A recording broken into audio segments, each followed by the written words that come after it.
नमस्कार दोस्तों, किरण की कहानी चैनल में आपका स्वागत है। आज की हमारी कहानी है माँ की सीख। कहानी शुरू करने से पहले कृपया आप चैनल को सब्सक्राइब ज़रूर कर लें। क्या माँ, क्यों ब्याह देते हैं लोग अपनी बेटियों को? यहाँ तो कुछ भी मन का नहीं है। बेमन से उठो, आलस में डूबे किचन में जाओ, सबका चाय नाश्ता खाना बनाने में लग जाओ और ज़रा भी देर हो जाए तो ये बिना बात किए घर से निकल जाते हैं। फिर देते रहो सबकी घूरती नज़रों के जवाब। मुझसे नहीं होता माँ ये ब्लेम गेम बर्दाश्त। मन तो करता है सबको सुना दो। आज तो मन बहुत उठा है। मैं अभी आपसे मिलने आ रही हूँ। पूजा अपना पर्स लेकर जैसे ही कमरे से बाहर आई तो सासू माँ ने टोकते हुए कहा, बहू, अपने ससुराल के प्रति भी तुम्हारी कुछ जिम्मेदारियां हैं। 2 दिन नहीं होते हैं कि बैग उठाकर मायके चल देती हो, और ऊपर से मेरी कमर में भी इतना दर्द रहता है, बड़ी मुश्किल से चल फिर पाती हूँ। ऐसे में मैं भी घर के काम नहीं कर पाती हूँ। सुमित्रा जी ने अपनी बड़ी बहू पूजा को टोकते हुए कहा तो पूजा बोली, हाँ तो माँ जी, आपको काम करने की क्या ज़रूरत है? देवरानी है ना, वह कर लेंगे रसोई का काम। इतना सुनते ही सुमित्रा जी की छोटी बहू आरती रसोई घर से बाहर निकली और गुस्से से बोली, क्यों भाभी जी, क्या मैं इस घर की नौकरानी हूँ जो दिन भर काम करती रहूँ और आप जब चाहे अपना बैग उठाकर मायके चलती बनती हो? चुपचाप अपना बैग रखो और मेरे साथ घर का काम करो। आरती का गुस्सा देख पूजा भी चिल्लाते हुए बोली, तुम मुझसे छोटी हो इसलिए मुझसे इस तरीके से बात नहीं कर सकती, और वैसे भी तुम कौन होती हो मुझे रोकने वाली? दोनों बहुओं को झगड़ते देख सुमित्रा जी अपनी बड़ी बहू से बोली, लेकिन बहू, आरती बहू की बात सही है। जैसे वह इस घर की बहू है वैसे तुम भी इस घर की बहू हो, बल्कि तुम तो उससे बड़ी हो, इसलिए तुम्हें तो उससे पहले घर की जिम्मेदारियां संभालनी चाहिए। लेकिन तुम हो कि हर दूसरे दिन मायके चल देती हो, तो फिर ऐसे वह अकेली क्यों दिन भर चूल्हा चौका संभालती रहे? तो पूजा बोली, अरे माँ जी, एक दिन देवरानी काम कर लेगी तो कोई पहाड़ नहीं टूट पड़ेगा। अपनी जेठानी की इतनी बात सुनकर आरती भड़कते हुए बोली, यह एक दिन की बात नहीं है भाभी जी, तुम्हारा हर रोज का काम है। काम से बचने के लिए कोई ना कोई बहाना बनाकर तैयार होकर निकल जाती हो। अच्छा, तो इस बात की परेशानी है तुम्हें? अगर मैं अपने मायके चली जाती हूँ तो आपको जलन होती है। अब मेरे घर वाले बुलाएंगे तो मैं ज़रूर जाऊँगी, लेकिन पूजा बहू, घर के काम में भी तो तुम्हें साथ देना चाहिए। सुमित्रा जी बोली तो पूजा चिल्लाने लगी, सारा काम तो करती हूँ घर का, और क्या जान दे दूँ अपनी? यह सुनकर छोटी बहू आरती बोली, तो ठीक है माँ जी, अब मैंने भी ठान लिया है कि मैं अकेले घर का कोई काम नहीं करूँगी। कहते हुए आरती पैर पटकती हुई अपने कमरे में चली गई। ठीक है, मत करो, लेकिन मैं तो अपने मायके जा रही हूँ, कहकर पूजा घर से बाहर निकल गई। थोड़ी देर में सुमित्रा जी के पति रोशन लाल जी घर के अंदर आए और कुर्सी पर बैठते हुए बोले, सुमित्रा, आज तो बहुत थकावट हो गई। क्यों जी, क्या मनोज आज भी दुकान पर नहीं गया? नहीं सुमित्रा, वह कहाँ मानता है। उसने एक ही रट लगा रखी है कि दुकान पर काम करना मुझे पसंद नहीं, इसलिए सरकारी नौकरी के लिए पेपर देना है। अब कौन समझाए इस लड़के को कि सरकारी नौकरी इतनी आसानी से नहीं मिलती। जब छोटे बेटे दीपक ने हार मानकर दुकान संभाल ली तो उसे भी दुकान संभाल लेनी चाहिए, लेकिन वह कहाँ सुनता है। रोशन लाल जी ने कहा तो सुमित्रा जी बोली, हद हो गई इन दोनों की तो। उधर बड़े बेटे ने दुकान पर काम ना करने की जिद ठान रखी है, तो इधर बड़ी बहू जो घर का कोई काम करने को तैयार नहीं है। तब उनकी बात को काटते हुए रोशन लाल जी बोले, अच्छा सुमित्रा, जाने दो इन्हें, बहुत भूख लगी है, बहू से कहो खाना लगा दे। सुमित्रा जी खुद उठकर रसोई घर में जाने लगी। कमर में दर्द के कारण उनसे उठने बैठने में भी तकलीफ हो रही थी। अरे भाग्यवान, बहू कहाँ है? उन्हें कह दो खाना लगाने के लिए। अजी किसी ने खाना बनाया ही कहाँ है? आपकी बड़ी बहू जो हर रोज की तरह तैयार होकर मायके चली गई, बोल रही थी कि मेरी मम्मी को शॉपिंग करवा के आऊँगी। अब उसकी देखा देखी छोटी बहू ने भी काम करने से साफ मना कर दिया। यह सुनकर रोशन लाल जी ने अपनी छोटी बहू आरती को आवाज़ लगाई। आरती बाहर आई तो रोशन लाल जी बोले, बहू, मैं यह क्या सुन रहा हूँ? तुमने खाना बनाने से इनकार कर दिया। बड़ी बहू तो हमेशा से ही किसी की नहीं मानती, लेकिन तुम तो समझदार हो बेटी, तुम्हें तो समझदारी से काम लेना चाहिए था ना। आप ही बताइए बाबूजी, यह सब कितने दिनों तक चलेगा? सारा दिन मैं क्यों रसोई घर में पिसती रहूं? भाभी जी के हाथों में क्या मेहंदी लगी है? और तो वहाँ दुकान पर भी दिन भर मेरे पति काम करते रहते हैं और मेहनत करके घर चलाते हैं। क्यों जेठ जी का फ़र्ज़ नहीं बनता क्या? वह घर के खर्चों में सहयोग दें।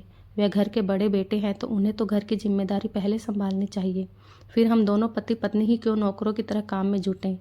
ठीक है बहू, मैं इस बारे में उन दोनों से बात करूँगा, लेकिन फ़िलहाल तो खाना पकाओ, मुझे भी भूख लगी है और दुकान पर दीपक के लिए भी टिफ़िन लेकर जाना है।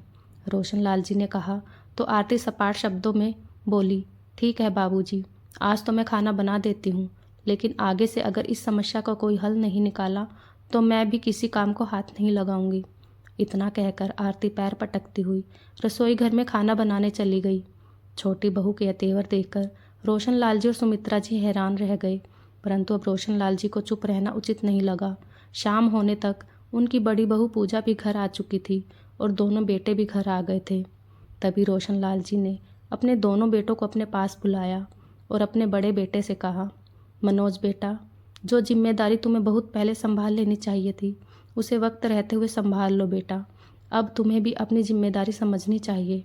क्या मतलब पिताजी? मेरा मतलब यह है कि तेरा छोटा भाई आखिर कब तक घर चलाएगा? मैं सोच रहा हूँ क्या बंटवारा कर देना ठीक होगा, ताकि रोज़ रोज़ के लड़ाई झगड़ा ही खत्म हो जाएगा। तभी दीपक बोला, लेकिन पिताजी, मुझे नहीं लगता कि बंटवारा करने से समस्या का हल हो जाएगा। मुझे लगता है अगर घर के सभी लोग अपनी अपनी ड्यूटी समझें और मिलजुल कर काम करें तो सब कुछ ठीक हो जाएगा। तभी पास बैठी सुमित्रा जी बोली, अरे बेटा, अगर सभी लोग अपनी जिम्मेदारी समझते तो कोई परेशानी ही नहीं थी, लेकिन इस घर में तो हर कोई अपनी मर्जी का मालिक है और तू भी कब तक छोटा होकर अपने बड़े भाई के परिवार को पालता रहेगा। इतनी बात सुनते ही वहीं पास में खड़ी उनकी बड़ी बहू पूजा बोली, क्यों माँ जी, ऐसा क्या कर दिया इसने हमारे लिए? हम तो अपना कमाते हैं और खाते हैं, फिर भी दिन भर ताने सुनते हैं।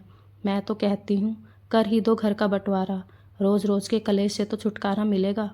तभी छोटी बहू आरती गुस्से से बोली, हाँ हाँ, मुझे सब पता है। तुम तो यही सोचकर घर का बंटवारा करने को तैयार हो कि तुम्हें माँ बाबूजी की जिम्मेदारी ना उठानी पड़े और उनका सारा बोझ मैं ही उठाऊं। लेकिन अब मैंने भी तय कर लिया है, मैं उनका कोई काम नहीं करने वाली। तभी दीपक गुस्से से चिल्लाते हुए बोला, आरती, तुम्हारी हिम्मत कैसे हुई मेरे माँ बाबूजी को बोझ समझने की? तो बड़े बेटे मनोज ने कहा, भाई तुम लोग झगड़ा मत करो, माँ बाबूजी मेरे साथ रहेंगे, आखिर मेरा भी कुछ फ़र्ज़ बनता है। इतना कहकर वह अपने कमरे में चला गया। तभी उसकी पत्नी पूजा उसके पीछे पीछे पैर पटकते हुई कमरे में आई और गुस्से से बोली, मेरी एक बात कान खोल कर सुन लो तुम, मैं आपके माँ बाबूजी को अपने साथ हरगिज़ नहीं रखूँगी। देखो पूजा, वह मेरे माता पिता हैं जिन्होंने मुझे जन्म दिया है, तो क्या बुढ़ापे में मैं उन्हें यूं ही छोड़ दूंगा? वह सब मैं नहीं जानती, मैं तो सिर्फ तुम्हारे साथ रह सकती हूँ। बाकी इस घर में कोई रहे या न रहे, कोई मरे या जिए, मुझे कोई किसी से मतलब नहीं। पूजा, तुम अपनी हद पार कर रही हो, अब इस बारे में कोई और बहस नहीं होगी, मेरी बात तुम्हें माननी होगी। जी नहीं, मैं कह चुकी हूँ, मैं तुम्हारे माँ बाप के साथ एक पल भी नहीं रहूँगी। इतनी बात सुनते ही मनोज ने पूजा के मुंह पर एक जोरदार तमाचा रसीद कर दिया।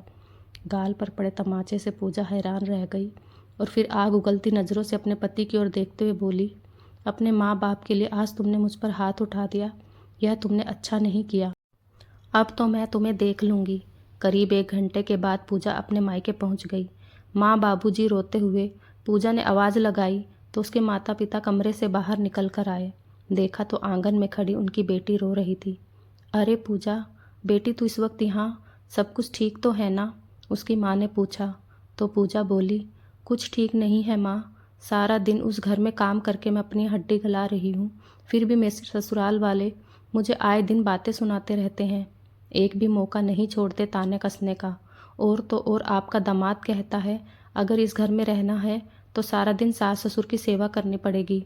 अब आप ही बताओ, मैं दिन भर घर का काम करूं या अपने सास ससुर की सेवा? और जब मैंने काम करने से मना किया तो आपके दामाद ने मेरे साथ मारपीट की और धक्के देकर मुझे घर से बाहर निकाल दिया। इतना सुनते ही माँ पिताजी गुस्सा हो जाते हैं। तभी उसकी माँ ने कहा, बेटी, उनकी हिम्मत तो तुमने बहुत ही बढ़ाई है, जो हमेशा उनके जुल्म सहन किए। लेकिन माँ, सहन ना करती तो क्या करती, मैं तो यही सोचती थी कि किसी तरह मेरा घर बस जाए। लेकिन बेटी, शादी से पहले वह लोग कहते थे हम अपनी बहू को बेटी की तरह रखेंगे, और आज वही लोग मारपीट पर उतर आए। लेकिन बेटी तू चिंता मत कर, बहुत दुख तकलीफ़ झेल लिए तूने। अब तू अपने माँ बाप के घर रहे, उन लोगों को तो हम देख लेंगे। उधर पूजा के घर छोड़कर जाने के बाद जैसे ही घर के लोगों को बात पता चली तो सब परेशान हो गए। दीपक ने अपने बड़े भाई से कहा, क्या ज़रूरत थी भैया तुम्हें अपनी पत्नी पर हाथ उठाने की? मैं और क्या करता छोटू, उसने तो साफ साफ कह दिया था कि वह माँ बाबूजी के साथ हरगिज़ नहीं रहेगी। उसकी बदतमीज़ी मैं आज तक बर्दाश्त करता आया था, कभी उसे कुछ नहीं कहा था, लेकिन आज उसने माँ बाबूजी के बारे में जो कुछ कहा मैं बर्दाश्त नहीं कर सका। यह सुनकर रोशनलाल जी बोले, यह तुमने ठीक नहीं किया बेटा, अब जाओ और पूजा को मनाकर वापस घर ले आओ। नहीं बाबूजी, मैं उसे मनाने हरगिज़ नहीं जाऊंगा। वह यहाँ वापस आए या ना आए मुझे कोई फ़र्क नहीं पड़ता। इतना कहकर मनोज वहाँ से चला गया, परंतु रोशनलाल जी अपने बेटे का घर उजड़ते हुए नहीं देख सकते थे, इसलिए हार कर उन्होंने ही वहाँ जाने का फ़ैसला किया। अगले दिन वे पूजा के मायके पहुँचे तो उन्हें सामने देखकर पूजा के पिता की भौहें ऊपर चढ़ गई। रोशनलाल जी ने अपने बेटे के व्यवहार के लिए हाथ जोड़कर माफ़ी मांगी तो पूजा के पिता ऊंची आवाज़ में बोले, अच्छा, पहले तो हमारी बेटी पर इतने जुल्म किए और अब यहाँ माफ़ी मांगने चले आए। आपने सोच भी कैसे लिया कि हम अपनी बेटी को उस नरक में वापस भेज देंगे? जिस मुंह से आए हैं उसी मुंह से अभी की अभी वापस चले जाओ। ऐसा मत कीजिए समधी जी, बिरादरी में हमारी क्या इज्जत रह जाएगी। रोशनलाल जी ने कहा तो पूजा की माँ बोली, इसके बारे में तो तब सोचना चाहिए था जब आपके बेटे ने हमारी बेटी पर हाथ उठाया था, उसके साथ मारपीट की थी। अच्छा बहन जी, पूजा ने आपको यह तो बता दिया कि मनोज ने उस पर हाथ उठाया, लेकिन यह नहीं बताया कि आखिर उसने ऐसा किया ही क्यों। कसूर तो आपकी बेटी का भी कम नहीं था। यह बात सुनकर पूजा मगरमच्छ के आंसू बहाते हुए बोली, देख लीजिए पिताजी, इतना सब कुछ हो जाने के बाद भी यह लोग मुझे ही गलत ठहरा रहे हैं।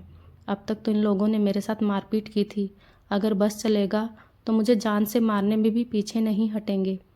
देखिए भाई साहब, अब हम कुछ नहीं सुनना चाहते, आप चुपचाप यहाँ से वापस चले जाइए, अब तो आपसे कोर्ट में ही मुलाकात होगी।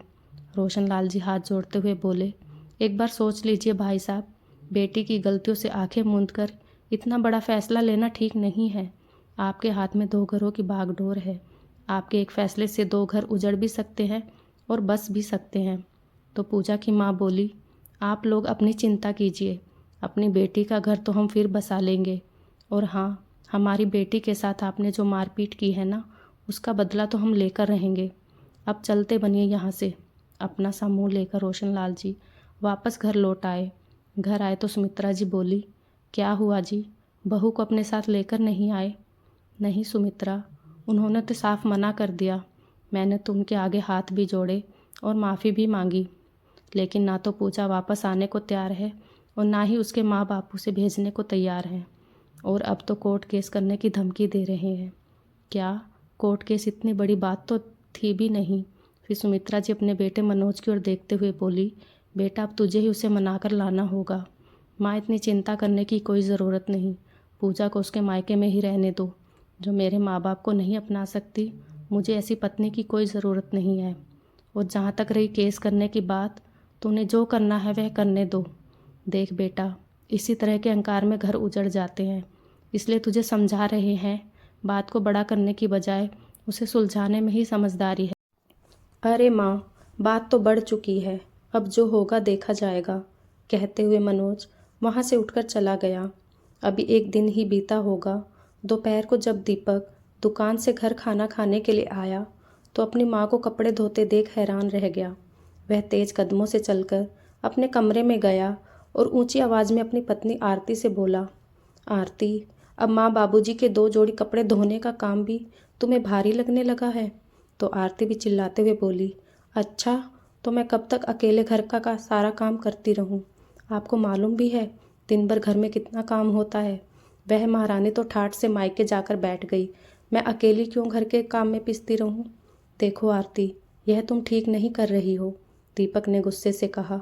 तो आरती चिल्लाते हुए बोली, मुझे पता है क्या ठीक है और क्या गलत है। अब से मैं सिर्फ अपना ही काम करूंगी, ना तो किसी और के लिए खाना बनाऊंगी और ना ही बाकी कोई काम करूंगी।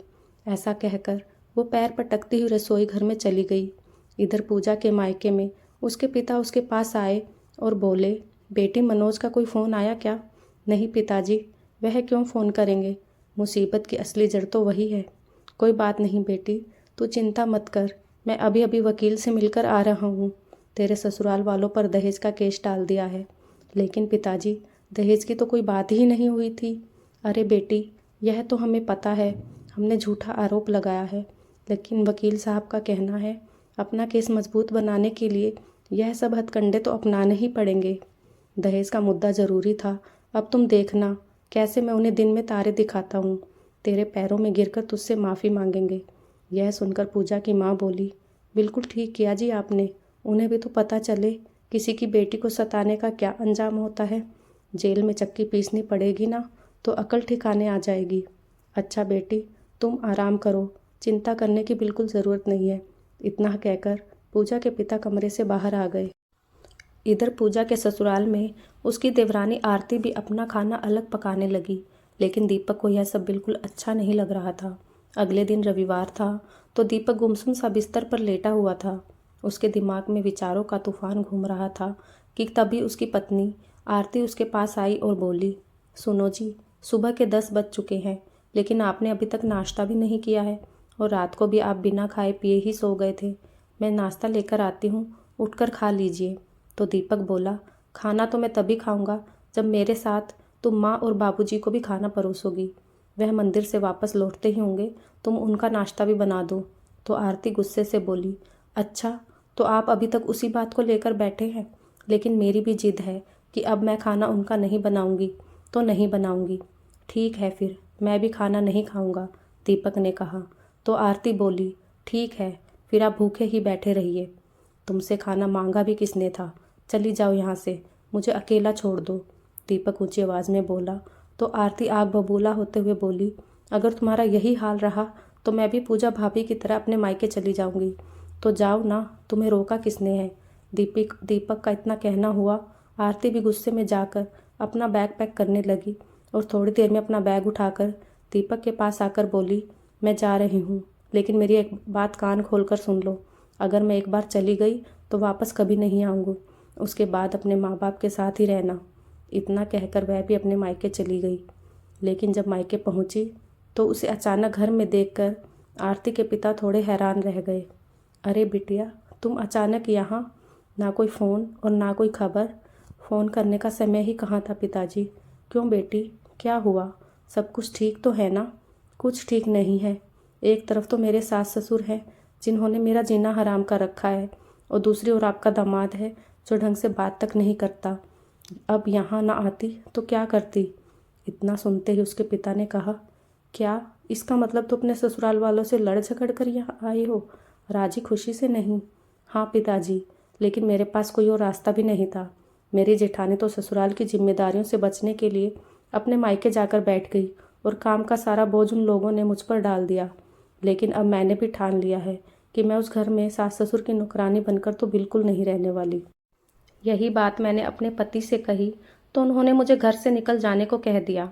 अपनी बेटी के मुंह से ऐसी बात सुनकर आरती की माँ ने उसे डांटते हुए कहा, क्या सास ससुर के काम से बचने के लिए तुम यहाँ आकर बैठ गई हो? हमने तो तुझे ऐसे संस्कार नहीं दिए थे बेटी।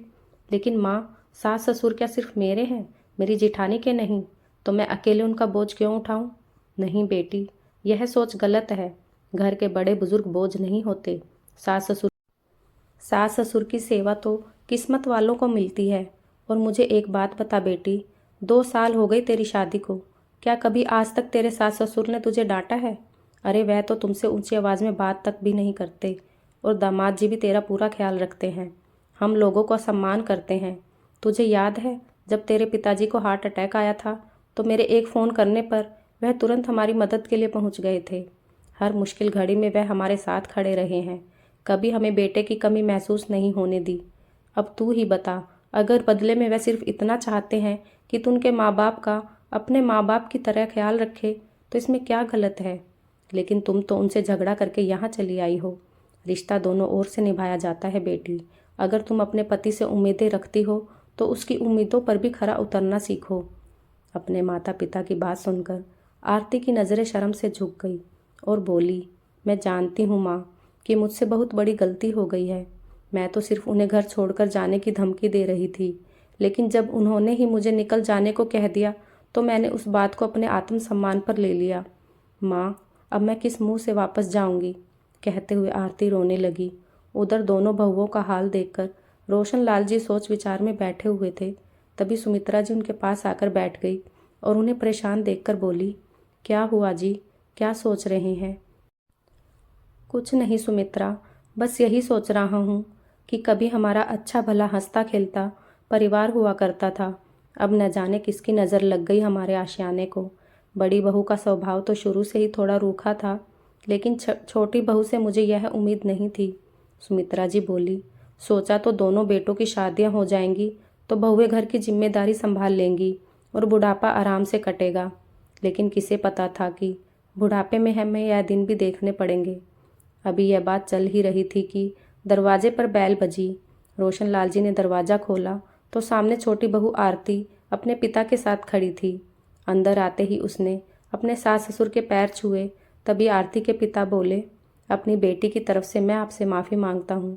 जैसे ही हमें पता चला कि वह ससुराल से झगड़कर अपने मायके आई है तो मैंने उससे उल्टे पांव वापस ले आया। अरे नहीं भाई साहब, आप क्यों माफ़ी मांगते हैं? बच्चे हैं, गलती हो ही जाती है। हमारी बेटी घर वापस आ गई, हमारे लिए इतना ही बहुत है। थोड़ी देर हालचाल बांटकर आरती के पिता आरती को ससुराल छोड़कर अपने घर वापस चले गए। छोटी बहू के आ जाने के बाद रोशन लाल जी और सुमित्रा जी ने भी राहत की सांस ली। शाम को जब दीपक घर वापस लौटा तो पत्नी से बात के बिना उसे नज़रअंदाज करके अपने कमरे में चला गया। सुनो, मुझे अपनी गलती का एहसास हो गया है। मेरी माँ पिताजी ने मुझे सब समझा दिया है। मैं वादा करती हूँ आगे से माँ बाबूजी की सेवा में कोई कमी नहीं आने दूंगी। अपने माता पिता की तरह उनकी सेवा करूंगी। दीपक बोला, आरती, क्या हमारा प्यार इतना कमज़ोर था कि छोटी सी मुसीबत आने पर तुम अपना बैग उठाकर मायके चली गई? आरती रोते हुए बोली, सच कहूँ तो मैं घर छोड़कर जाना नहीं चाहती थी, और अगर आपने मुझे एक बार भी रोका होता तो मैं उसी समय रुक जाती। आपके बिना जीने की कल्पना भी मैं नहीं कर सकती। वादा करती हूँ आगे से ऐसी गलती कभी नहीं करूँगी। आरती की बात सुनकर दीपक ने उसे गले लगा लिया। अभी 2 दिन भी ठीक से नहीं बीते थे कि उनके घर के बाहर पुलिस की गाड़ी आकर रुकी। पुलिस वालों को अपने घर खड़ा देखकर रोशन लाल जी की आंखें फटी की फटी रह गई। तभी एक पुलिस वाला बोला, आप लोगों के नाम कंप्लेंट दर्ज करवाई गई है। क्या पुलिस कंप्लेंट? और हमारे नाम पर हमने ऐसा क्या कर दिया? रोशन लाल जी बोले। पुलिस वाले ने कहा, एक तो आप अपनी बहू से दहेज मांगते हैं, ऊपर से उसके साथ मारपीट करते हैं। तंग होकर उसके पिता ने आपके खिलाफ शिकायत दर्ज करवा दी है। ऐसे कैसे दहेज मांगने का आरोप लगा दिया?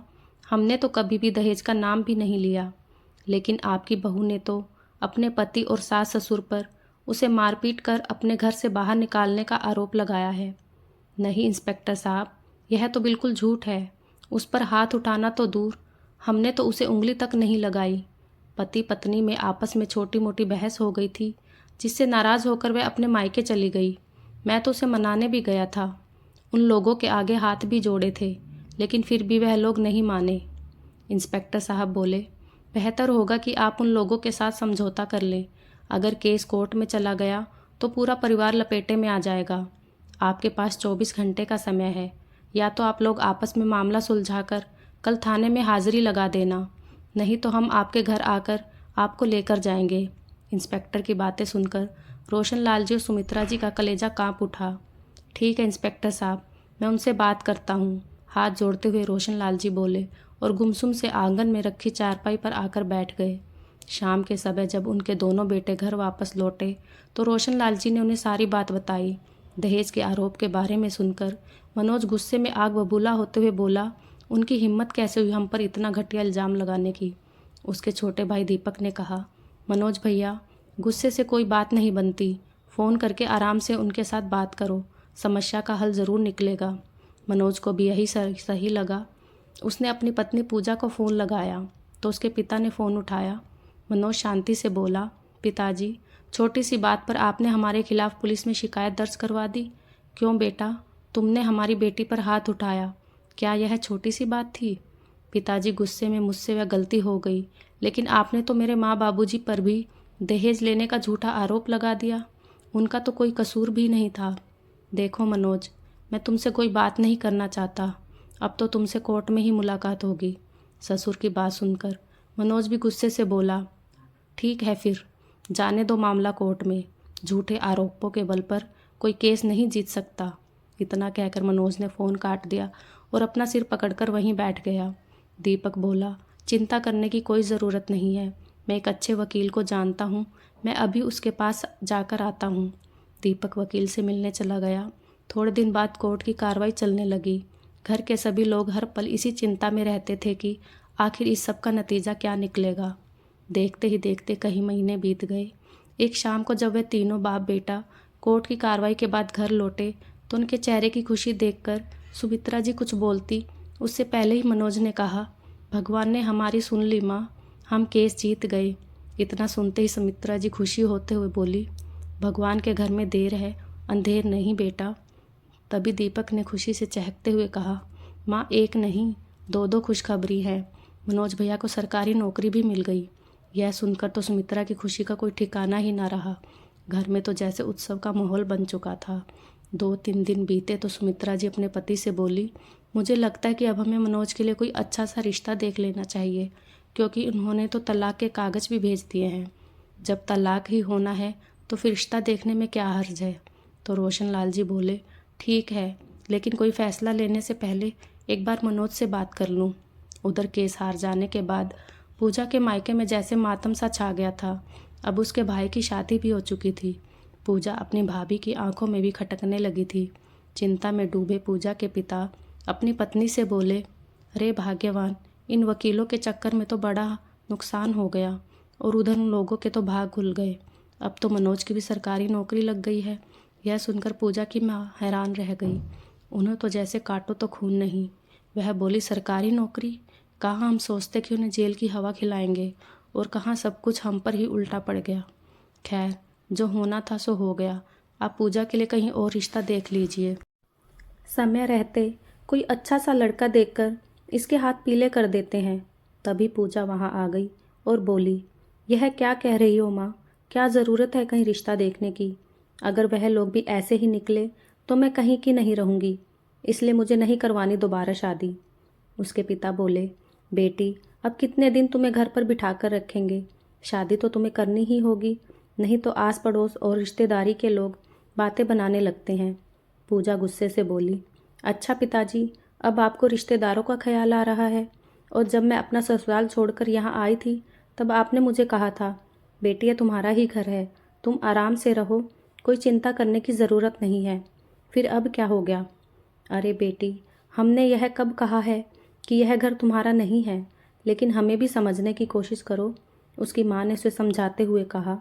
तो पूजा बोली, मैं सब समझती हूँ माँ, आपकी बहू आ जाने के बाद अब मैं आपको बोझ लगने लगी हूँ। ऐसी बात नहीं है बेटी, शादी तो तुम्हें करनी होगी, इसके अलावा कोई और रास्ता भी नहीं है। पूजा नज़रें झुकाते हुए बोली, एक रास्ता है माँ, आप लोग जाकर मेरे ससुराल वालों से बात कर लो और माफ़ी मांग लो। बेटी की यह बात सुनकर पूजा के पिता गुस्से से भड़कते हुए बोले, अच्छा, जब वह यहाँ तुझे लेने के लिए आए थे तो तुमने जाने से साफ इनकार कर दिया। तेरे ससुर तो हमारे आगे हाथ जोड़ रहे थे, लेकिन हमने भी तुम्हारी बातों में आकर उन्हें इतनी खरी खोटी सुना दी और घर से बेइज्जत करके निकाल दिया। और अब बोल रही हो कि मैं उनसे माफ़ी मांगूं? पिताजी, जो गलती हो गई सो हो गई, लेकिन अपनी बेटी के लिए अब वहाँ जाकर माफ़ी तो मांग ही सकते हैं ना। तभी पूजा की माँ ने कहा, बात तो ठीक है, अगर हमारे झुक जाने से हमारी बेटी का घर बसता है तो इससे अच्छी बात और क्या हो सकती है। और वैसे भी इतनी बड़ी बात तो थी भी नहीं। मनोज ने सिर्फ इतना ही तो कहा कि बहू होने के नाते इसे अपने सास ससुर की सेवा करनी पड़ेगी। बोली, हाँ पिताजी, मैं उनकी खूब अच्छे से सेवा करूँगी, आपको कभी शिकायत का मौका नहीं आने दूंगी। तभी उसके पिता बोले, बेटी की बातों में आकर हम भी क्या कर बैठे, जब उसके ससुर लेने आए थे उसी समय इसे भेज दिया होता तो बात इतनी आगे ही नहीं बढ़ती। अगले ही दिन पूजा और उसके माता पिता रोशन लाल जी के घर पहुंच गए। पूजा सामने अपने सास ससुर को देखकर रोते हुए उनके पैरों में गिरकर माफ़ी मांगने लगी तो रोशन लाल जी व्यंग्य कसते हुए बोले, लेकिन बेटी, तुम्हारी क्या गलती है? गलत तो हम थे जो तुम्हारे साथ आए दिन मारपीट करते थे, तुमसे दहेज मांगते थे, और तो और तुम्हें धक्के मारकर घर से बाहर भी निकाल दिया था। क्यों भाई साहब, यही बताया था ना आपने पुलिस को? तो पूजा के पिता हाथ जोड़ते हुए बोले, नहीं समधी जी, ऐसी बात कहकर हमें शर्मिंदा मत कीजिए। गलती हो गई हमसे, माफ़ कर दीजिए। सुमित्रा जी हाथ जोड़कर बोली, देखिए भाई साहब, पहले ही आप लोगों के कारण हमने बहुत परेशानी उठाई है। न जाने कितनी रातें हमने जागते हुए बिताई थी। कोर्ट केस के कारण हमारी बेइज्जती हुई सो अलग, और क्या कुछ नहीं सुनाया आप लोगों ने हमें। अब जाकर हमारे बेटे की सरकारी नौकरी की खबर मिली तो चले आए हमसे माफ़ी मांगने। जब यह सब बातें चल रही थी कि उसी समय मनोज घर के अंदर आया और अपने सामने पूजा को देखकर गुस्से से आग बबूला होते हुए बोला, हमारे साथ इतना कुछ करने के बाद भी तुम्हारी हिम्मत कैसे हुई यहाँ आने की? तभी पूजा के पिता हाथ जोड़ते हुए बोले, मैं जानता हूँ बेटा, तुम्हारा गुस्सा जायज़ है, लेकिन हो सके तो हमें माफ़ कर दो। रोशन लाल जी बोले, देखिए भाई साहब, आपकी बेटी ने जो कुछ भी किया नादानीवश किया, लेकिन उसका साथ देखकर आप दोनों ने उसकी बसी बसाई गृहस्थी को उजाड़ कर रख दिया। बच्चे गलती करते हैं तो माँ बाप को उन्हें समझाना चाहिए, ना कि उनका साथ देकर उन्हें और बड़ी गलती करने के लिए उकसाएं। खैर, अब तो हम लोगों के रिश्ते में ऐसी गांठ पड़ चुकी है जिसे खोलना संभव नहीं है, और वैसे भी हमने मनोज का रिश्ता कहीं और तय कर दिया है। इसलिए बेहतर होगा कि आप हमें माफ़ कीजिए और यहाँ से चले जाइए। पूजा के पिता हाथ जोड़कर बोले, ठीक है जी, गलती की है तो भुगतान भी हमें ही करना होगा, हम चलते हैं। इतना कहकर पूजा और उसके माता पिता अपना सा मुँह लेकर वहाँ से चले गए। इधर रोशन लाल जी और सुमित्रा जी ने चैन की सांस ली और अपने बेटे मनोज की कोई अच्छी सी संस्कारी लड़की देखकर अपने बेटे की दूसरी शादी करवा दी, और सब लोग मिलजुल कर खुशी खुशी रहने लगे। तो दोस्तों, आपको हमारी ये कहानी कैसी लगी? जहाँ एक माँ की सीख ने बेटी का घर बसा दिया, वहीं दूसरी माँ की सीख ने अपनी ही बेटी का घर उजाड़ दिया। आपकी इस बारे में क्या राय है? प्लीज़ कमेंट करके हमें ज़रूर बताइए, और चैनल को सब्सक्राइब करना ना भूलिए। फिर मिलते हैं एक नई कहानी के साथ। धन्यवाद।